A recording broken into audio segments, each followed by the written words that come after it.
Our first big fight for 2025 featuring La Bandera Roja Benavidez as he took on the Cuban star David Morrell. This fight definitely lived up to the expectations. It was competitive, but I don't think it was that close. From the first round to the 12th round, I feel Benavidez was in control the whole time. There's a reason why a lot of people fear him. Listen, I don't know how he matches up with Bivol or Beterbiev though. Yeah. The kings of 175. He poses a huge threat. At the end of the year, I can see Benavidez being undisputed. Oh, he got hurt in the 4th and then he got dropped in the 11th. Is this really the quote-unquote monster that Canelo is fearing? Speaking about Canelo, Eddie Reynoso was there ringside. I wonder what he thought about it. Going down the list, we go to fight of the night, Inoue Cruz, as he took on Angel Fierro. This fight was crazy. You know, you gotta love Mexican fighters. Every time Cruz would land a punch, Fierro would just take it and then just come right back. And at the end, Cruz was kind of frustrated and exhausted. Pitbull Cruz does not want any smoke with Ryan Garcia. I don't think they're ready. Every time Cruz fights, I think it's a little bit more and more apparent that Cruz is kind of a one-dimensional fighter.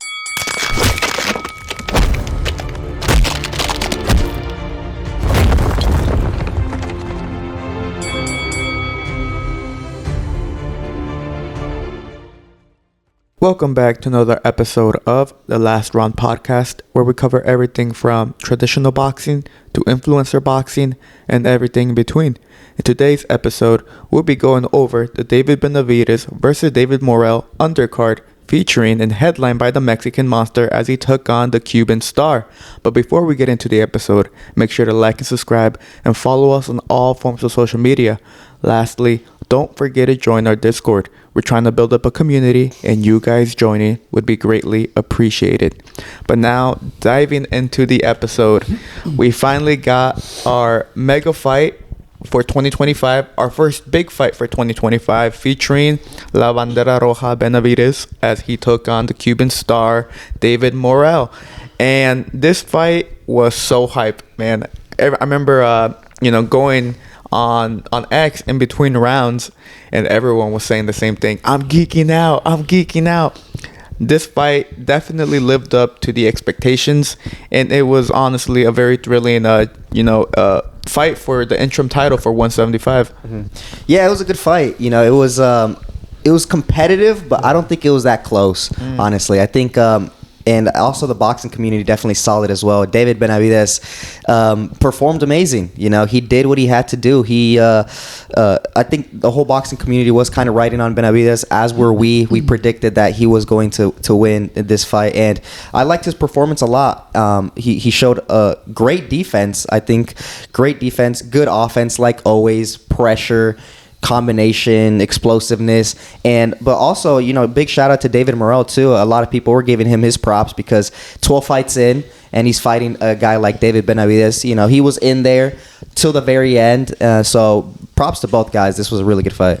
Yeah, I think as a fight fan, I think a lot of people had an expectation going into this fight. I think a lot of people were banking on maybe the first half being a little bit more competitive just based off, where Morrell comes from.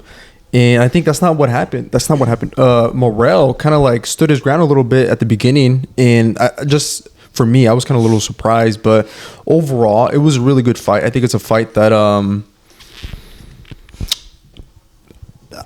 not a fight that I want to go back to or possibly want to see a rematch. But it was competitive. It was entertaining for the most part. I think a lot of people were giving Morrell a little bit more credit, like just like me. I thought I was expecting to see a little bit more of Morrell, but I think when it comes to Benavidez, he's just a different breed. He's a different guy, and that's what we saw Saturday.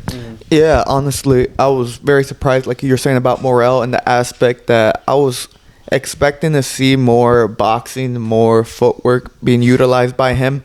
But from the first round, he stood his ground, and it seemed like he wanted to slug it out with Benavidez at points, and kind of, they just wanted to brawl it out, which I don't think was the best game plan for Morrell. I mean, that's the type of matchup that Benavidez wants to get into. He does not want to chase the opponent down. Of course, he has that great pressure and the great jab that he utilized throughout the entire night.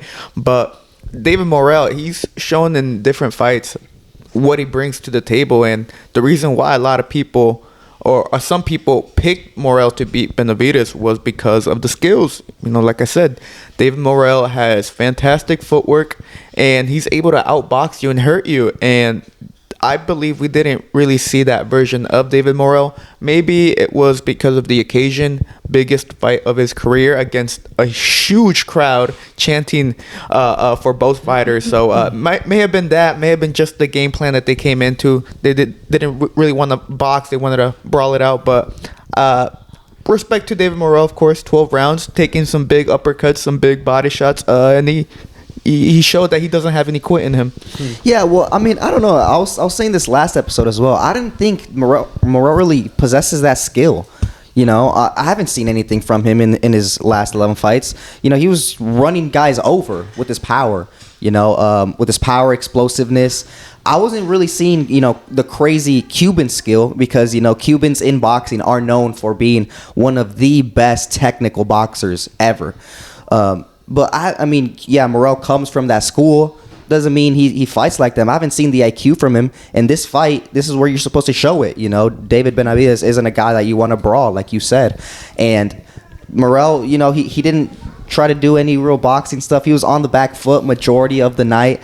And Benavidez just walked him down. I think you're right when you say a lot of people were expecting the first half of the fight to be like more close, more competitive, and then Benavidez maybe takes it in the second half because of his experience and because of his style. But no, I mean, from the first round to the 12th round, I feel Benavidez was in control the whole time. Yeah, it almost seems as though this kind of fight was kind of like a mismatch because just for the fact that, I mean, out of the only one judge gave it a very competitive fight. 150, yeah, one fight. Two judges gave it 115, 111. Really? Yeah. And I misheard that then. Yeah, because I wasn't in agreement with that because overall, just in my eyes, it wasn't even close. I would give that fight maybe like a 9-3 for Benavidez. Like, it wasn't close, and I think it has to do with the experience. I mean, Morrell, he seemed pretty loose and calm, going into the ring, but I think after that first round, I was like, yo, that's not even how you fight. Why are you even trying to exchange with this guy? No, I think he was a bit nervous. You remember the stare down that they did at the beginning of the fight? Morrell was just like looking up at the ceiling. It wasn't even a stare down. Yeah, where you looking, Morrell? Your opponent's right in front of you. Like, yeah. So I don't know. I think he was a bit. I think he definitely was a bit nervous. But yeah, I definitely think Benavidez. I mean, now he conquered Morrell, another notch in his belt, and now he's looking. He has his eyes set on the winner of Beterbiev and Bivol. Yeah, that's the next fight to make. Turki has already expressed interest in making that fight happen. He also said that the winner for the Benavidez and Morrell would be he would take him ringside to the Beterbiev and Bivol rematch. So expect to see David Benavidez ringside watching the rematch between Dimitri Bivol and Arthur Beterbiev, and expect to see the face-off after the fight. David Benavidez has really cemented himself already as one of the most entertaining fighters of today's in modern day boxing. I mean, people want to see him. There's a reason why a lot of people fear him. I saw a lot of people come out. Okay, so my issue was this fight. Okay, a lot of people came out and expressed their thoughts after the fight, and I saw a lot of mixed emotions from fans. I saw people praising him, saying, this David Benavidez, this is the reason why a lot of fighters duck him. And then I saw other people come out and say, oh, he got hurt in the 4th, and then he got dropped in the 11th. Is this really the quote-unquote monster that Canelo is fearing? And I don't know, it was kind of funny seeing people's reaction towards those moments because I'll be honest, like you said, I saw this, it was a competitive fight, but each round had a clear winner, and I was edging it towards David Benavidez. I thought he did a good job. I think I also gave it a 9-3, maybe 8-4, but definitely David Benavidez got that victory. But besides Morrell's hurting David Benavidez at the end of the 4th, or stunning him momentarily, and also dropping him, which was a bullshit knockdown call by the referee, there wasn't really too many moments. But those 2 moments were enough for especially Canelo fanboys to come out and criticize David Benavidez, claiming, oh, this man really got dropped by an 11-0 prospect. Do you really think he can survive a hook from Canelo Alvarez? So that it was kind of funny seeing that type of reaction. Yeah, I think the comment that summarizes it. I saw a comment on the highlights of the fight on PBC. The top comment said, "Every single Benavidez fight, people in the comment section are hating on him, are praising the other guy. Meanwhile, Benavidez put a whooping on him." Like, I don't know. I don't understand. You know, I think that it is the Canelo haters because, you know, Benavidez and Canelo always butting heads. Benavidez, I mean, he was going to control the whole fight. And okay, yeah, let's talk about that knockdown because it was. I think it was a bullshit call. You know, I think it was the legs got tangled. If you slow it down, Morrell landed on Benavidez's shoulder, so it wasn't a clean punch. He wasn't hurt or anything, and it was more of a push. You know, off balance, his foot was stuck in Morrell's foot, and he slipped. It was an off balance trip. So that's just out the window. You know, that's just like a easy thing. Oh, he got knocked down, and the fourth round he got stunned a little bit. This is boxing. You get hit sometimes, you know. Look what he did. He got hit. Yeah, his knees buckled for a second, and then he started throwing again. Okay. Like, why are you reading so much into this as like David Benavidez is his weak chin or something? He showed great defense in the fight. I was super impressed by David Benavidez's defense. You know, it's very simple. It's pretty much a high guard and a couple step backs, a little bit of a pullback or waist movement. But it's simple, but it's effective. I mean, Morrell, a lot of times in this fight, was throwing combinations that Benavidez was just blocking with his guard. So, I don't know. I can't really understand the hate that some people are throwing at David Benavidez. I mean, that's what it is. That's boxing Twitter for you. Like, just to summarize it, that's just what it is. For me, yeah, I was in agreement with the knockdown. And I think Morrell kind of knew that it wasn't a knockdown because the referee starts counting Benavidez. And he just looks behind and he sees that Morrell isn't in the neutral corner, and he kind of like stops the count. He goes, "Go back there," and he continues the count. So I think even he knew, like, I mean, Morrell knew that punch or that knockdown wasn't a legit knockdown. And yeah, but for me, speaking about Canelo, I mean, Canelo's trainer Eddie Reynoso was there ringside for this fight. I mean, I'm curious to see if we're going to see that fight later on or whatnot, but it was just kind of curious for me to see that Canelo's trainer was there ringside. I wonder what he thought about it. Maybe he felt like that Canelo isn't ready, or just going to continue to avoid Benavidez. No, I think Benavidez, Canelo shouldn't. I mean, everyone wants to see that fight. We probably won't see that fight. I would much rather, like I said last episode, David Benavidez stay at 175 and go for undisputed. And if he gets undisputed at 175, oh my, his legacy is cemented right there, man. And he's gonna be considered. A lot of people already considering top 10 pound for pound as of right now after his victory over David Morrell. So imagine if he beats the winner of Bivol and Beterbiev. A huge trajectory. He gets put in the top 10 pound for pound, cemented there for a while. And he's only, 28 years old? Yeah. So he's got a lot of prime years in boxing to reign supreme at 175. He's also teased about going up to cruiserweight. So Mono Ramos, David Benavidez, Jay Opotea, whatever. Onomatopoeia, I think his name is. Onomatopoeia. There's big names at cruiserweight for him, and he could possibly become a 3-division champion if he decides to go that route. But in the aspect of Canelo, like we've talked about it, he's an older fighter now. Seems to be the rumors of him taking on Crawford in September. So if he's taking on Crawford and not taking on a prime David Benavidez like that, like moving up Crawford 2 weight classes instead of fighting David Benavidez, I think it's telling to see what Canelo's plans are, and his plans just simply don't involve La Bandera Roja. Yeah, it is unfortunate, and I'm tired of talking about that fight either way. I mean, we've been teased about it for so long. Nothing new is coming out of it. I don't think there's no story there. There's nothing there anymore. It's gone. We're never getting that fight. So yeah, Benavidez, I mean, he as I said already on something new, and I just feel like he keeps on getting better. You know, I keep on being more impressed. Like you said, he's still like relatively young. You know, he's reaching that prime age. He still has so much to gain, to learn. So I'm high hopes for David Benavidez, man. I think he's gonna be a very big name. But I don't know.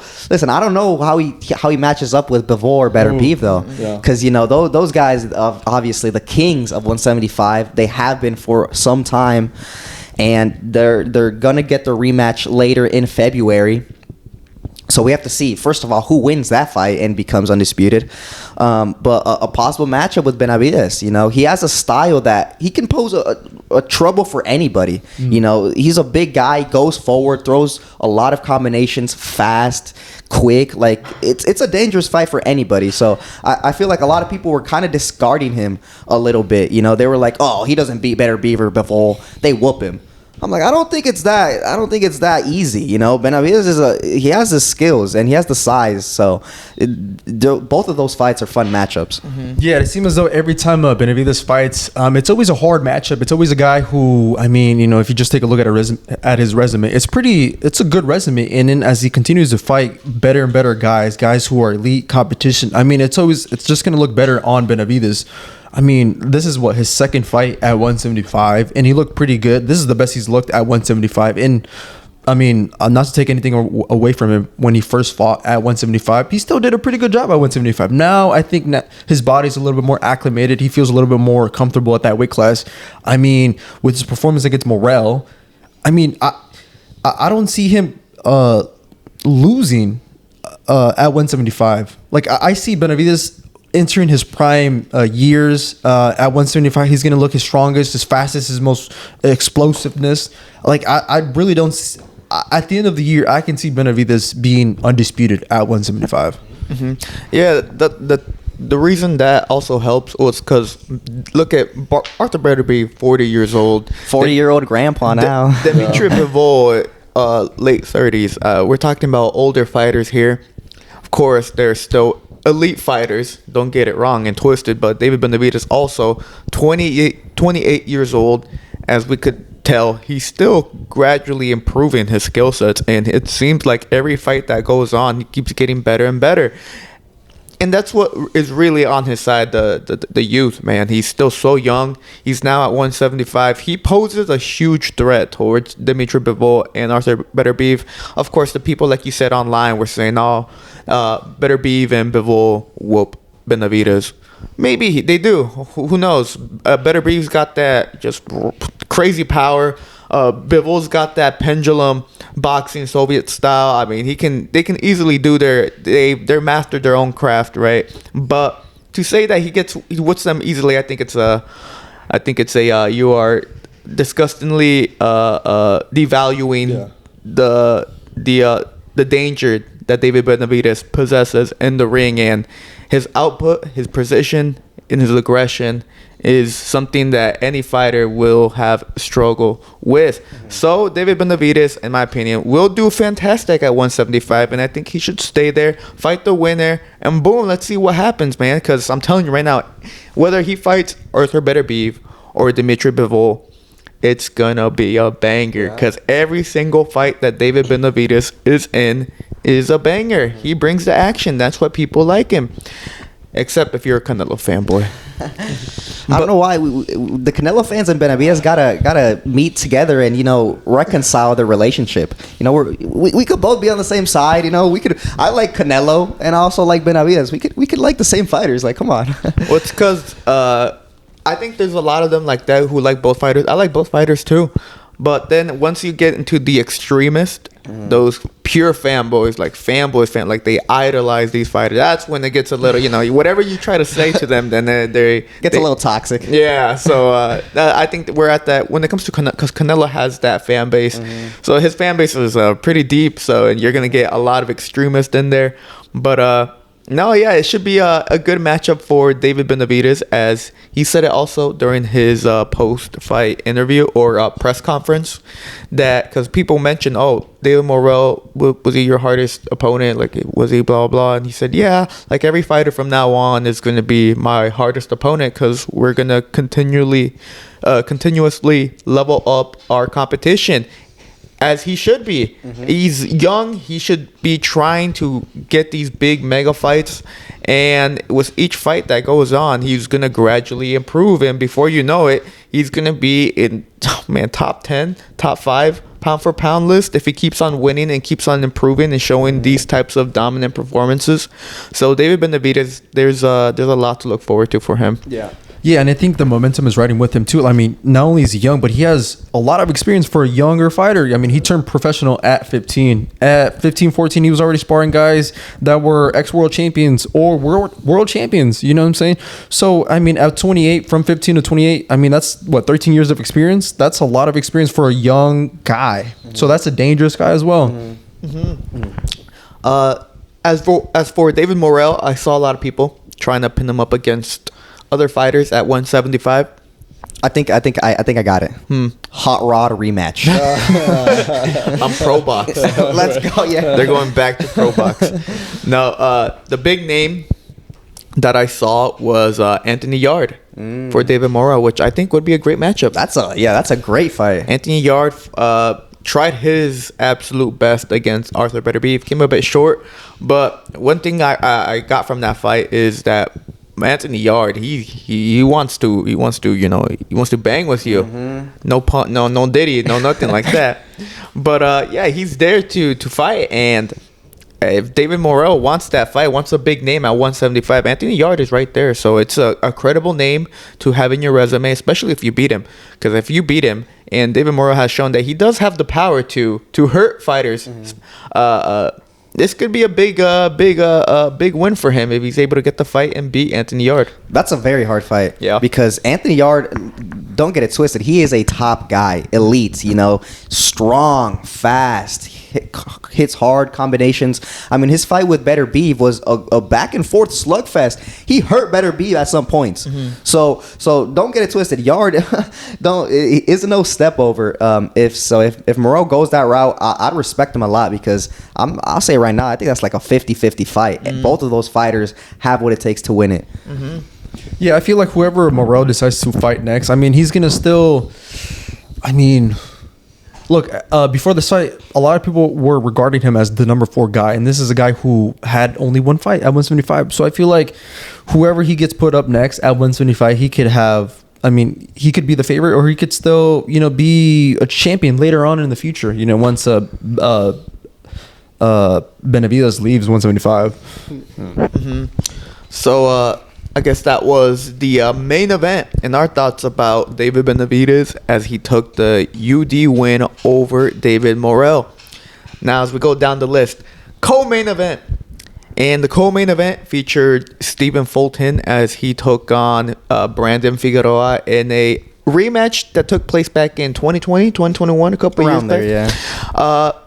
In which featured fight of the year contender, or fight of the year actually, during the first fight, and what Brandon Figueroa called it the biggest robbery of the century.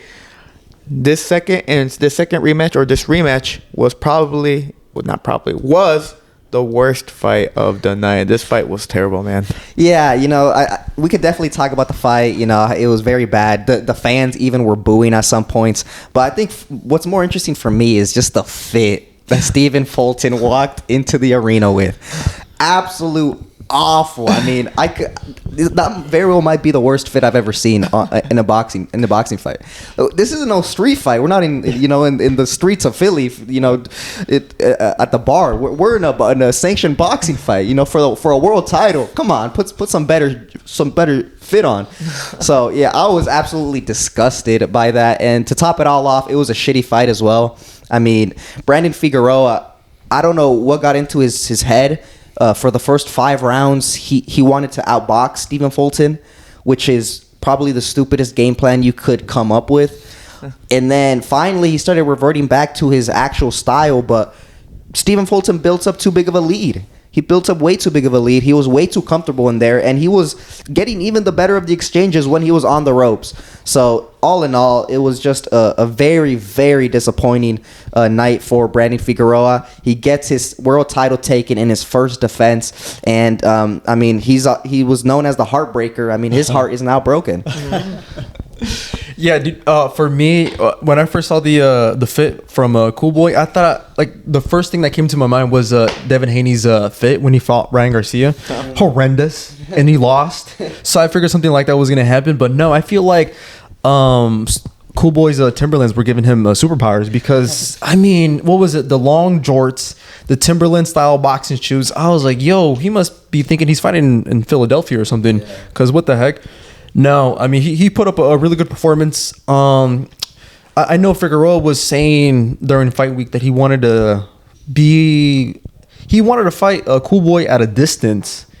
And the first 3-4 rounds, he was fighting Fulton at a distance, but I mean it wasn't anything. Like Fulton was getting the better of the exchanges. He was, I mean, I saw him win the first 5 rounds, and then when Figueroa finally decided to try to like push the action, it wasn't even effective. It was ineffective aggression. And so I mean Fulton, that's how he fought him in the first fight, just kind of like on the back foot, on the ropes, and he was having some success in the first round. And then the second one, the second fight, he was having even more success. He was beating Figueroa to the punch. He just knew how to beat Figueroa, and he cruised to an easy UD decision. Mm-hmm. Yeah, overall, like you said, it was mainly just a very, very bad Brandon Figueroa performance. Now we don't know what the hell he was thinking. You don't fight like that. Why are you trying to fight like that? And why are you trying to outbox the boxer? Stephen Fulton, really, he kind of had it easy. Figueroa pretty much laid the belt on a silver platter for Stephen Fulton and just gave it right over. A very easy fight to score. Very one-sided. I mean, this fight was not close. There was no moment where Stephen Fulton was in trouble. Figueroa tried getting his engine started later on, but a little too late. And now we have a new champion at featherweight. Stephen Fulton goes up and becomes new WBC world champion at featherweight. So now we have a new champion at featherweight featuring Angelo Leo, Nick Ball, Rafael Espinosa, and now Stephen Fulton. I saw a lot of people trying to already match him up against the other champions at 126, more notably Nick Ball. Mm-hmm. You know, Nick Ball, the wrecking ball. This man is he's whacked as hell, man. Like, wide as fuck. But he hits hard, man. He brings the aggression. People were trying to pin up Stephen Fulton against Nick Ball, saying, man, Brandon Figueroa, you got the aggression, but you didn't utilize it. Nick Ball will utilize his aggression, and he's going to try to whack you, man. It's true, because honestly, I didn't see anything remarkable about Stephen Fulton. It was same old. You know, the problem was Figueroa. That's what the problem was. So I think Fulton's the weakest champion. Weakest champion at 126. I think Nick Ball runs through him like a little wrecking ball. Just goes right at him, makes it dirty, makes it actually dirty, and makes it messy. You know, so I think Nick Ball beats him. I still have a couple questions about Angelo Leo. You know, I mean, he had a great performance against, you know, El Venao, but I don't know. I still don't know what to make of him. But I mean, one thing that I want, which is, you know, Stephen Fulton, a champion at 126.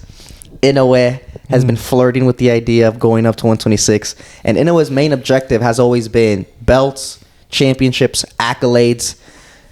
You know, go up to 126, beat Stephen Fulton in the rematch, give me that belt, and then, you know, maybe we could see it. I don't know. You know what's funny is that I think possibly, you know, Inoue might flirt with the idea a little bit more now, because I mean, he just ran through Fulton. He made it look so easy. He KO'd him. I mean, Fulton didn't even put up a chance against Naoya Inoue. And now Fulton does a tremendous job against Figueroa, a guy who a lot of people deem that he was one of the stronger champions at 126 because of his high aggression and his high output. Fulton kind of like exposed that. And so now maybe we may see Naoya Inoue move up to 126 now this year. So that's going to be very interesting to see, you know, what happens next. It'd just be so funny because he took his belts at 122. He goes up, takes his belts again. It'd be so funny. Disrespectful, Inoue. Come on. So, yes, new champion at featherweight. Stephen Fulton got the very wide UD win over Brandon Figueroa in their rematch. going down the list, we go to what I would say fight of the night, and as of right now, fight of the year, featuring Inoue Cruz as he took on Angel Fierro. Now, this fight was crazy, man. From the get-go, Inoue Cruz came out to try to just bulldoze and brutalize Fierro, and he got good shots on Fierro. I'm surprised. The thing that surprised me the most was that none of them fell down. No, there was no knockdown, no nothing like that. They were just like no skill, just fight, man. They were giving it. They were just whacking each other. Yeah, this fight was for the fans, you know, and the fans were loving it. I mean, this definitely stole the night. It was back and forth. It was just like two Mexicans. It was a typical Mexican fight, you know, brawling it out, going crazy. And honestly, I was a little disappointed in Pitbull, and I was very impressed by Fierro. Both of them, you know, Fierro, he has a chin. I don't know how he was taking those Pitbull punches, because from the first round, Pitbull was sitting on those shots like he always does, winging some hard shots, and he kept on eating them. So it was a great fight, honestly, back and forth. You know, you gotta love Mexican fighters. Yeah, that's so crazy. I mean, I think the funniest part of it all is that it was two guys going blow for blow over for no championship belt whatsoever. It was just for, I don't even know what the fight was for. I mean, I think it could have been like a title eliminator or something, but like, no, I don't think so. It was just a 10-rounder. It was just a regular fight. And yet they were still fighting their hearts out, which I think was funny. Yeah, super great fight. This fight definitely stole the show. I mean, a lot of people were on. They weren't even sitting down. I feel like the whole crowd was like on their toes, because like every time Cruz would land a punch, Fierro would just take it and then just come right back. I mean, that's just the Aztec warrior in Fierro. And Fierro, for me, I know we talked about it last week, but for me, I wasn't really giving Fierro any type of props. I wasn't giving him any type of... there was no indication for me to signal that Fierro was going to give Cruz a good fight. You know, Cruz is a guy who a lot of people want to see him match up against some of the other big guys. You know, Ryan Garcia was a name that a lot of people were wanting Cruz to see him next. But I mean, I don't know. Fierro is just your typical Mexican fighter. He made this fight super difficult, and at the end, Cruz was kind of frustrated and exhausted. I've never seen Cruz so tired. And I mean, it was crazy because he was fighting his type of fight. Yeah. That's what he wants to do. He wants a slugfest. He thrives on it. But somehow, some way, in a 10-round fight, since like the 8th, Pitbull was exhausted. He could at points he could barely pick his hands up. You know, and he's known for an extremely tight guard. So that's one thing that kind of surprised me. It disappointed me a little bit from Pitbull Cruz. You know, his gas tank was not keeping up to pace with his type of activity. So that was definitely a very, very interesting factor. You know, I think Pitbull, I don't know, he's got to work on that. You know, get that gas tank going. Yeah, he you know, a lot of people have been putting doubt on Pitbull's name. Of course, he lost against Valenzuela, didn't look good against Cabrera. And so, you know, after the loss against Valenzuela, he's trying to show off that, you know, I'm still him. Let me knock out Fierro early on and then get going with mega fights at 140. But Fierro was there to stay, you know, Fierro, firm. Mm-hmm. That dude was firm, man. He had a chin on him. And the thing is, yeah, he hurt Pitbull Cruz too. It was crazy. I think the right man won though. Mm-hmm, Pitbull Cruz took the victory. A bit too wide from the scorecards. A little too wide, yeah. But the right man did win. Yeah. Fierro called for a rematch, saying he wants to run it back, which I wouldn't be opposed to. But if I was Inoue Cruz and his team, we'd say no, because I mean we're trying to get these big fights. Subriel Matias, Ryan Garcia, Teofimo Lopez, you know, big names at 140, and I feel like they should be trying to get those fights. In regards to the gas tank, yeah, the gas tank was very it was shocking to see Pitbull get gassed out in that manner. And if he gets gassed out against, I mean, a top big fighter, a big puncher like Ryan Garcia, Teofimo Lopez, it's going to be trouble. Yeah. And I'm not sure if he'll be able to take those shots clean, especially from imagine the left hook from Ryan Garcia. I mean, he's getting sent to the shadow realm, man. He's not coming back.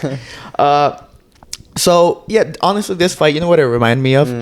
This Isaac Cruz and Angel Fierro matchup was essentially just your average Hajime no Ippo type of fight. So this is your reason to watch Hajime no Ippo. Oh, man, that's so funny. No, honestly, I mean, this fight showed me that Pitbull Cruz does not want any smoke with Ryan Garcia. I think it was a good choice that they did not sign the contract, because the contract was on the table. And it was a good idea that they did not sign, because I don't think they're ready. You know, Pitbull Cruz, he's a good fighter. You know, he's a tough fighter. But, I mean, he gets caught with a lot of punches. And Ryan Garcia, he will catch you with that hook. So, I mean, we didn't really see that much of his chin either. I mean, he did take some great shots. He was hurt at some points, never went down, kept on swinging. So, you know, he's got heart. You can't deny that. But I don't know where Pitbull Cruz goes from here. You know, it would be a bit of a step back to get the rematch, although the fans would love it. I mean, imagine they should fight it in Mexico too. Imagine that rematch. That'd go crazy. That would go insane. But I don't know. I feel like it would be a little bit of a step back for Cruz. You know, he has his eyes set on bigger and better things, and this was supposed to be a stepping stone, a knockout for him, and then for him to call out bigger names. So I don't know. We'll see what he does, because yeah, I'm interested to see where he goes. Yeah, I mean, I think Pitbull Cruz, unfortunately, I think he's realizing the fact that he doesn't have the height for 140. I think at 140 is the highest or the heaviest that he could fight at, because if he were to go at 147, those guys are even tall. Even at 140, some of the names that you mentioned, those guys are tall. I mean, Ryan Garcia is a big dude. Matias is a big dude. Teofimo Lopez is a big dude as well. And then, you know, Cruz is a short, stocky guy, and he still has power. That power that he possessed at 135, I think, still translates at 140.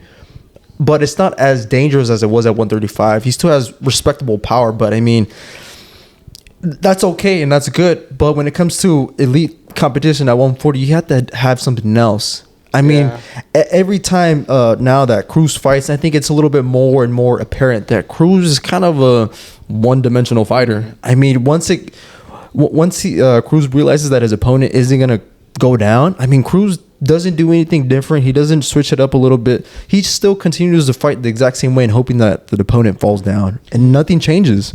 Yeah, he can't depend on his power, because it's not that knockout power like he had anymore. Yeah, it's true. He needs more skills, and right now at the moment he doesn't have them.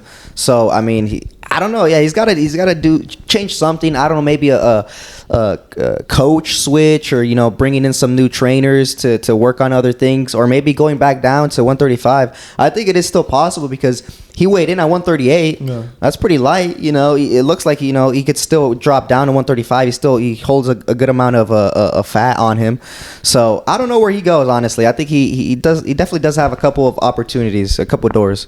Yeah, one of the doors is Keyshawn Davis. Oh shit! Keyshawn called out Isaac Cruz after the fight, saying, "Hey, after I get my belt, I'm down to have a dogfight with Isaac Cruz."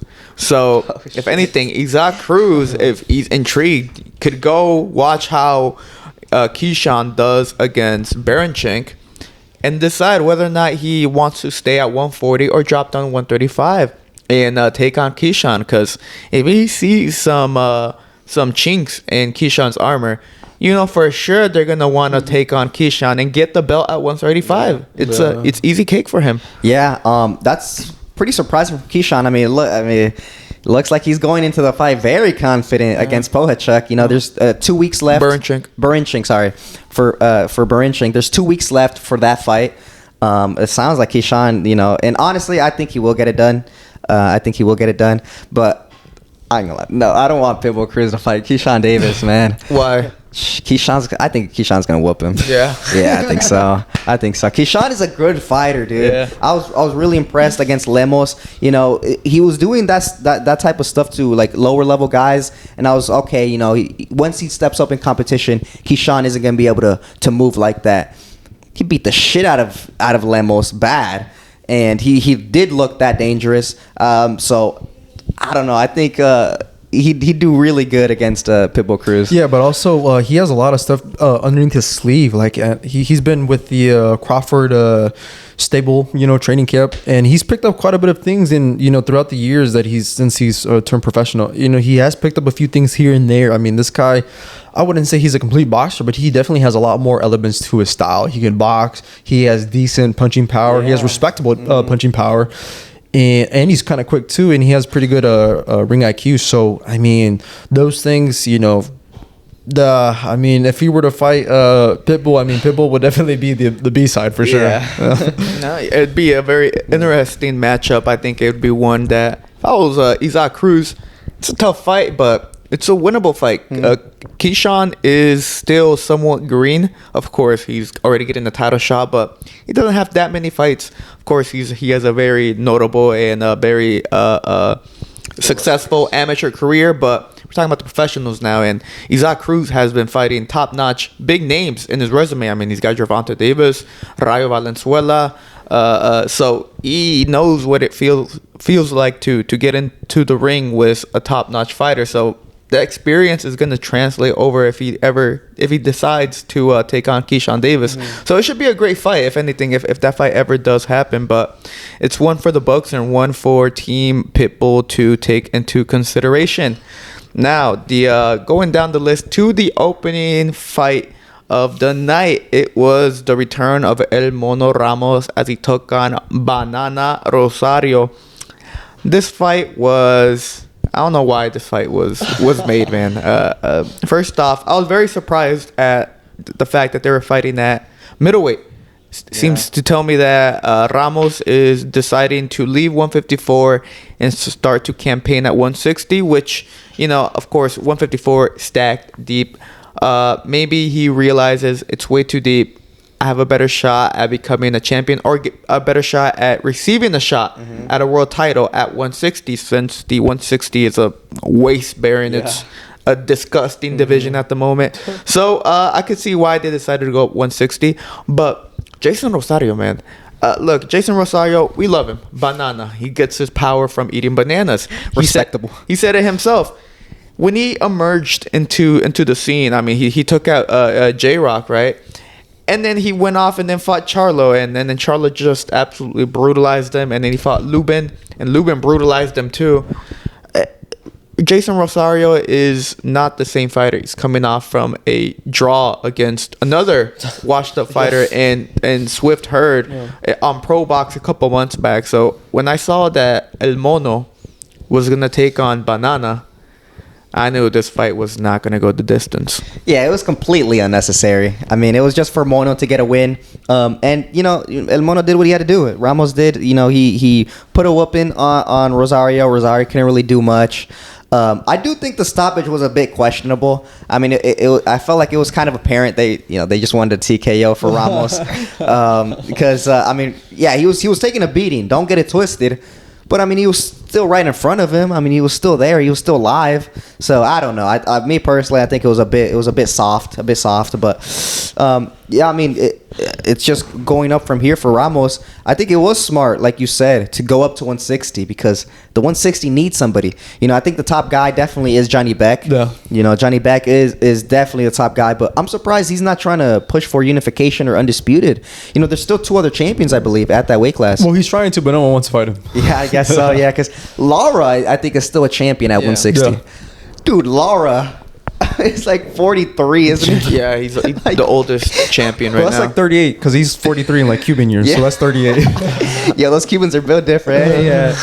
So, I think it was smart for Ramos, trying to get a title shot at 160. I think he could definitely find a home there. So, the future's looking bright for him.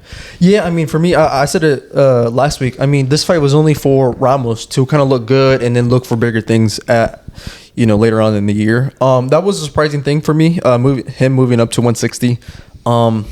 Yeah, I think it's either one, he's trying to look for a belt, or one, he can't make 154 anymore.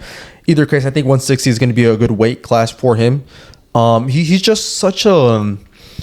he's a tricky guy. He's got good power. He's got a good style, and he's southpaw too. So, there's a lot of things good for him. In regards to the stoppage, I know a lot of people were not liking it. You said it yourself. Rosario was still alive. I think Rosario was just surviving. I think it was a good stoppage. I think, Rosario is a guy who, once he came into the scene, for me, it was a boxer that I fell in love with. But as the years has gone by and, the losses that he's had throughout his career, I think I want to see Rosario just hang up the gloves, dude. Because I want to say, like, after, like, the 6th or 7th round, I was like, yo, I was hoping that his trainer, Bob Santos, was going to stop it because I didn't want to see Rosario take any more punishment. But, I mean, I'm glad with the stoppage. I'm glad that he didn't get fucking KO'd. Back in the old days, that's a weak ass stoppage. You had to fall to get the stoppage. You know what I'm saying? I think it was a bit soft, though. But it is what it is, honestly. But I understand. Rosario, he's been through wars, and he's young. That's the crazy thing. He's not even that old. How old is he? 29. 29. God.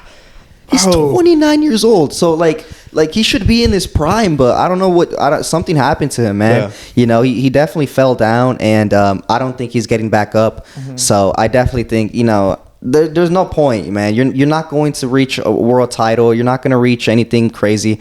If he continues to fight, I mean, he's just going to be a journeyman. Yeah. He's just going to be a journeyman for new prospects to beat, and then to look for better things. So honestly, I think it is time for him to hang up the gloves. Mm-hmm. Man, he should have never fought Charlo.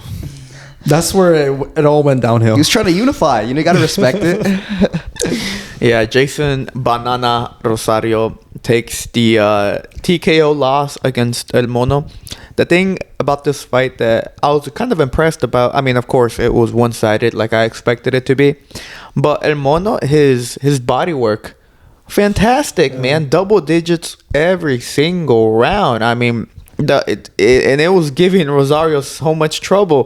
The way he would... 2, 3, 4 punch combination to the body. I was all like, dude, when do you normally see that from a fighter who invests that much in body shots? And El Mono Ramos, if he keeps equipping that and he keeps utilizing it for his fights, now campaigning at 160, that's going to be a very dangerous fighter, and he's going to be breaking you down. He doesn't have that one punch knockout power, but he will have that build up power. He's going to continuously break you down, and just going to drown you out after a certain amount of rounds or a certain amount of punishment.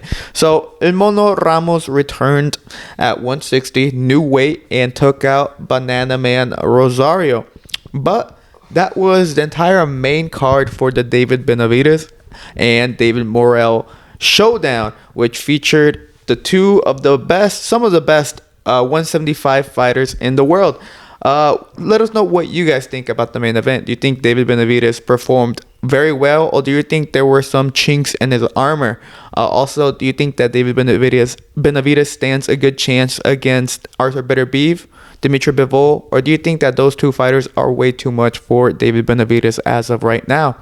Don't forget to like and subscribe and follow us on all forms of social media. We're on X, TikTok, and Instagram.